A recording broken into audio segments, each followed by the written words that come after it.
한국직업방송과 연합뉴스TV가 함께 만드는 취업 전문 뉴스, 투데이 고용플러스입니다. 미국의 정책금리 0.25%포인트 인상으로 한미 양국 기준금리는 별 차이가 없어졌습니다. 미국이 한 번만 더 올린다면 완전히 역전되는데요. 그렇게 된다면 한국은행도 기준금리를 계속 묶어두긴 어렵습니다. 이르면 4분기쯤 한은도 인상에 나설 것이란 관측도 나옵니다. 김종수 기자입니다. 이번 인상 결정으로 미국 기준금리인 연방기금금리 목표치는 연 1에서 1.25%, 상단이 현 우리 기준금리와 같습니다. 격차가 없어진 겁니다. 하반기 4차례 회의 중 시장 관측대로 9월쯤 또 올리면 10년 만에 양국 기준금리는 역전됩니다. 이 경우 관심사는 대규모 자본 유출 발생 여부, 인상 압박에 직면한 한은의 기준금리 인상 시점 두 가지입니다. 당국과 전문가들은 자본 이탈 우려는 적다고 평가합니다. 기준금리가 역전됐던 1999년에서 2001년, 2005년에서 2007년 두 차례 모두 자본 이탈은 없었습니다. 외국 자본의 대규모 이탈은 외환 위기로 귀결된 1997년에서 1999년, 글로벌 금융위기 때인 2008년에서 2009년 벌어졌습니다. 금리 차가 아니라 경기 상황이 문제란 겁니다. 미국 금리 인상이 비교적 완만한 속도로 이루어질 것으로 전망되고 있어 현재의 완화적 통화 정책 기조가 당분간 유지되더라도 국내 경제에 미치는 부정적 영향은 크지 않을 것으로. 물론 기준금리는 인상 압력을 받을 수밖에 없는데 한은은 이미 인상 신호등은 켜놨습니다. 경제 상황이 보다 뚜렷이 개선될 경우에는 통화정책 완화 정도의 조정이 필요할 수 있으므로 이러한 가능성에 대한 검토를 면밀히 해나가야 할 것입니다. 해외 투자은행들은 경기 상황 등을 고려해 한은이 내년 2차례 정도 인상에 나설 것으로 전망합니다. 하지만 예상 외 자본 이탈이 나타난다면 인상은 올해 4분기로 앞당겨질 수도 있습니다. 연합뉴스TV 김종수입니다. 지난해 우리나라의 전체 자산 규모가 715조 원 늘어난 가운데 가계의 비중은 줄고 기업 비중은 커진 것으로 나타났습니다. 주식시장 등에서 개인은 손해를 받고 가계 소득도 뒷걸음질 쳤기 때문이란 분석입니다. 정주희 기자입니다. 지난해 우리나라 전체 부를 뜻하는 국민 순자산은 일경 3,078조 원, 재작년보다 715조 원 늘어났습니다. 하지만 기업과 가계 사이 명암은 갈렸습니다. 통계청과 한국은행의 국민대차 대조표 작성 결과 국민 순자산 가운데 가계가 차지하는 비중은 0.4%포인트 줄어든 57.6%였던 반면 기업의 자산 비중은 그만큼 커진 겁니다. 마찬가지로 가계의 순자산 증가율 또한 지난해 5%로 1.2%포인트 떨어졌지만 기업은 같은 기간 1.4%포인트 올랐습니다. 한국은행은 작년 주식 등 금융자산이 개인에게 불리한 방향으로 작용했고 기초자산이 되는 가계소득도 부진했기 때문이라고 설명했습니다. 한편 작년 가구당 순자산은 3억 6,779만 원으로 추정됐습니다. 그중에서도 토지와 건물, 지식생산물 등 비금융자산 비중이 크게 늘었는데 우리나라 가계의 자산이 대부분 부동산에 편중된 데다 부동산 열기까지 더해졌기 때문이었습니다. 정부가 집중적으로 육성하고 있는 R&D 투자에서도 자산 비중이 큰 폭으로 뛰었습니다. 김동연 부총리가 신산업 R&D에 투자를 늘리는 혁신 성장을 내세우고 있는 만큼 지식재산의 규모는 계속 늘어날 전망입니다. 연합뉴스TV 정주입니다. 지난해 건강보험 가입자의 가구당 월 평균 보험료가 처음으로 10만 원을 넘었습니다. 또 가입자들은 낸 보험료보다 평균 1.8배 혜택을 받은 것으로 나타났습니다. 보도에 이준음 기자입니다. 지난해 가구당 한 달 평균 보험료가 처음으로 10만 원을 넘어섰습니다. 국민건강보험공단에 따르면 가구당 부담한 월 평균 보험료는 10만 4,062원으로 전년보다 월 4,128원 많았습니다. 받은 보험급여는 월 18만 3,961원으로 낸 보험료보다 1.77배의 혜택을 본 셈입니다. 또 소득이 낮은 가구일수록 혜택 수준은 더 높아 일정 부분 소득 재분배 효과를 가져온 것으로 나타났습니다. 이는 지역 간 격차로도 드러나 전남 신안군이 지역가입자 6.6배, 직장가입자 3.3배로 보험료 대비 급여 비율이 가장 높았습니다. 서울 강남구는 오히려 낸 보험료보다 혜택을 덜 보는 것으로 조사됐습니다. 또 심장 질환자가 있는 가구가 8배, 뇌혈관 질환 7.7배, 희귀 질환 4.1배 등 중증 질환일수록 큰 혜택을 누렸습니다. 병의원이나 약국 등 의료 서비스를 한 번도 이용하지 않은 사람도 262만 명으로 전체 가입자의 6.8%에 달했습니다. 내년엔 건강보험료가 오를 가능성이 큰 상황입니다. 건보공단이 의료기관 진료비를 내년부터 2.28% 인상하기로 하면서 건보재정 지출이 늘어났기 때문입니다. 더구나 내년 7월부턴 저소득층의 부담을 줄이는 내용의 건보료 부과체계 개편안이 적용되면서 재정 손실도 보충해야 합니다. 복지부는 이달 안에 필요한 재정을 추산해 내년 건보료 인상액을 확정할 방침입니다. 연합뉴스TV 이준음입니다. 구직 활동을 하지 않아 사실상 실업 상태에 있는 취업 준비자 수가 사상 처음으로 70만 명을 넘어섰습니다. 통계청에 따르면 지난달을 기준으로 비경제 활동 인구 중 취업 준비자는 73만 5천 명으로 지난해 같은 기간보다 13% 증가한 것으로 나타났습니다. 이는 관련 통계가 작성되기 시작한 지난 2003년 1월 이후 가장 많은 수준입니다.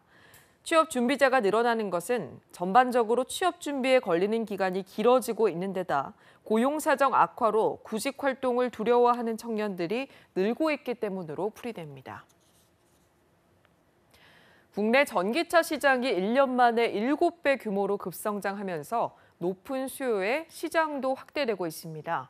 한국자동차산업협회와 국토교통부에 따르면 올해 1월부터 4월까지의 전기차 등록 대수는 총 3,213대로 지난해 같은 기간 454대보다 7배 증가했습니다. 신차 출시도 잇따라 미국 전기차 업체 테슬라는 이번 달 말 모델 S90D를, 르노 삼성은 이번 주부터 초소형 전기차 트위지를 사전 계약 고객에게 인도할 계획입니다. 새 정부가 출범한 뒤 처음 나온 고용 지표가 한결 밝아졌습니다. 고용률은 역대 최고였고 청년 실업률도 낮아졌는데요. 문제는 고용의 질이 그렇지 못하다는 겁니다. 문재인 대통령 집무실 일자리 상황판에도 이 내용이 올라갔을 텐데 정부가 이 과제를 어떻게 풀어갈지가 관심입니다. 김종수 기자입니다. 새 정부 출범 뒤 첫 고용시장 지표는 개선세가 뚜렷했습니다. 최근에 경기 회복 조짐이 반영된 겁니다. 15세 이상 경제활동 인구 중 취업자 비율인 고용률은 61%를 넘어 현 기준으로 통계를 낸 뒤 최고였습니다. 늘어난 취업자 수도 37만 5천 명, 3, 4월에 40만 명대만은 못해도 양호한 수준입니다. 취업자의 경우 도매 및 소매업, 부동산업 및 임대업의 증가폭은 축소되었으나 건설업의 증가세 지속, 제조업의 감소폭 축소 등으로 인해 전체 취업자는 전년 동월 대비 37만 5천 명 증가했습니다. 대통령이 추가 경정 예산 시정연설에서 강조했던 실업 문제 역시 실물 경기 개선과 계절적 요인이 겹쳐 조금 개선됐습니다. 실업률은 1년 전보다 0.1%포인트 낮아진 3.6%였습니다. 청년 실업률은 9.3%로 넉 달 만에 한 자릿수로 내려왔습니다. 하지만 개선된 숫자가 고용의 질을 담보하진 못했습니다. 비교적 양질의 일자리가 많은 제조업은 여전히 구조조정 영향권에서 벗어나지 못한 채 일자리 수가 11달째 줄었습니다. 반면 자영업자 수는 10달째 늘었고 일용직 근로자는 7달 내리 증가한 것은 물론 숫자도 대폭 늘어 불안한 일자리 사정을 고스란히 반영했습니다. 문 대통령은 일자리 대통령을 표방했고 정부는 추경까지 편성해 일자리 늘리기에 나섰습니다. 하지만 내수와 분배 문제 해결의 열쇠인 고용의 질 개선 역시 새 정부의 큰 과제가 되고 있습니다. 연합뉴스TV 김종수입니다. 문재인 대통령의 연내 정규직 전환 약속에 인천공항에서 일하고 있는 비정규직 근로자들은 지금 기대에 부풀어 있을 텐데요. 절차대로라면 정규직 전환 대상자인 5명에게 협력업체가 채용 취소를 통보한 사실이 알려져 논란이 일고 있습니다. 박현우 기자가 취재했습니다. 인천공항공사 협력업체인 한진중공업 인천공항 사업소가 지난해 진행한 채용 절차에 합격해 오는 9월부터 운전원으로 일하기로 한 37살 김모 씨. 일주일 전 청천벽력 같은 문자를 받았습니다. 회사 사정으로 채용이 취소됐다는 내용이었는데 최근 정규직 전환 약속 등으로 기대가 컸던 터라 실망도 컸습니다. 합격 문자를 받고 9월을 기다리면서 단기간 일을 할 수 있는 거를 찾으면서 좀 안정적인 구직 활동을 안 하고 있는 상태였다가 해고나 마찬가지인 입사 취소 문자를 받고 나서 생계가 조금 막막하긴 하죠. 한진중공업 측은 인천공항공사 측에서 보낸 공문을 잘못 해석해 생긴 단순 실수라고 해명합니다. 신규 채용이 좀 고려될 수 있도록 협조해 주시기 바랍니다 하는 거죠. 발주처의 의도를 잘못 파악한 저희 단순 실수이기 때문에. 하지만 김 씨 등에 대한 채용 절차는 지난해 이미 마무리됐기 때문에 공문의 적용 대상이 아닌데다 절차대로라면 정규직 전환 대상자인 김 씨 등에게 특별한 설명 없이 취소 통보를 보낸 점은 단순 실수라고 보기엔 석연치 않은 구석이 있습니다. 그러니까 공사에서 그걸 요구하지도 원하지도 않았음에도 불구하고 협력사가 월권을 한 겁니다. 지금. 한진중공업 측은 취재가 시작되자 뒤늦게 5명에게 합격 재통보 등 메시지를 보냈다고 밝혔습니다. 공사는 업체를 상대로 구체적 경위를 조사하고 있습니다. 연합뉴스TV 박현우입니다. 국민 간식 치킨 가격이 2만 원대로 훌쩍 뛰면서 서민들이 사 먹기 부담스러운 음식이 됐습니다. 양계협회는 비싼 치킨에 대한 불매 운동까지 선언했는데요. 하지만 반대로 치킨 가격을 내린 업체도 있었습니다. 김장현 기자입니다. 국내 최다 가맹점을 보유한 BBQ가 최근 치킨 가격을 2차례 기습 인상했습니다.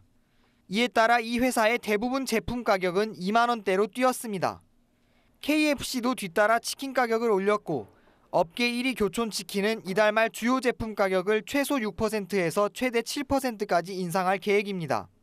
그러자 양계업계가 거세게 반발했습니다. 최근 초복 대목을 앞두고 AI가 재발한 데다가 치킨 가격까지 올라가면 닭고기 소비가 더 줄 것이 분명하기 때문입니다. 대한양계협회는 AI가 발생했을 때나 닭고기 가격이 대폭 떨어졌던 지난 2015년에도 치킨 업체들에게 가격 인하를 요청했지만 들어주지 않았다고 지적했습니다. AI가 발생하면서 소비가 절벽을 만났어요. 한 25% 정도의 소비 감소가 일어난 상황에서 이렇게 일방적인 치킨 가격 인상은 산업 전체를 위해서는 바람직하지 않다고 생각해서 협회는 2만 원 이상인 비싼 치킨에 대해 불매 운동을 하겠다고 선언했습니다. 반면 서민 물가 안정을 위해 치킨 가격을 내리는 업체도 있습니다. 또봉이 통닭은 오는 20일부터 한 달간 치킨 가격을 최대 10% 인하하고 해당 비용은 본사에서 100% 보전한다고 밝혔습니다. 이에 대해 누리꾼들은 착한 치킨만 먹겠다며 칭찬을 아끼지 않고 있습니다. 연합뉴스TV 김장현입니다.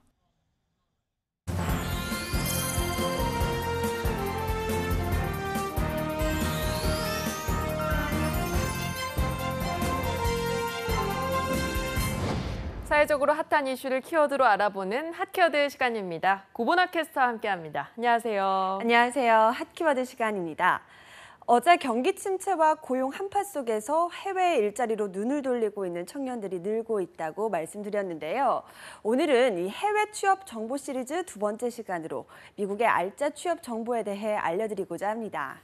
네, 어제 소개해 주셨던 일본 편도 정말 유익했는데 오늘도 기대가 됩니다. 미국으로 취업하는 경우도 많은가 봐요.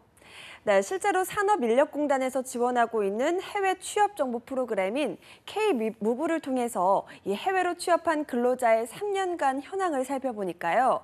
미국에 취업한 인원만 총 1,789명으로 일본에 이어서 2위를 차지한 겁니다. 외국인 근로자도 무리 없이 받아들이는 다국적 사회 분위기의 영향 때문이라고 분석하고 있습니다. 네, 아메리칸 드림이라는 말이 있을 만큼 성공을 꿈꾸면서 미국으로 향하는 다양한 국가의 사람들이 많잖아요. 우리나라의 경우에는 보통 어떤 분야로 취업을 많이 하나요? 네, K-무브가 미국에 취업한 취업자 1,041명을 대상으로 확인을 한 결과 2016년 기준으로 경영 관련 사무직에 397명이 취업을 하면서 가장 많은 분포를 보였고요. 다음으로는 301명이 취업한 기타 사무 서비스 분야가 2위를 차지했습니다. 그 외에도 패션 디자인, IT 분야에서 취업이 활발하게 이루어지는 것으로 나타났습니다. 네, 그렇군요. 그렇다면 취업을 할 때 시험을 보잖아요. 그 시험 방식은 우리나라와 비슷하게 이루어지는 건가요? 미국의 경우는 일본이나 우리나라와 달리 정기적인 입사 시험을 통해 정규직이 되는 경우가 드물다고 합니다. 그래서 반드시 기억해야 할 3가지 취업 방법이 있다고 하는데요. 자, 이 첫 번째가 인턴을 통해 정규직 전환을 공략하라는 겁니다. 실제로 미국의 경우 입사 전 구직자와 회사 모두 서로에게 맞는지 탐색하면서 업무를 할 수 있는 인턴 제도가 활성화되어 있는데요.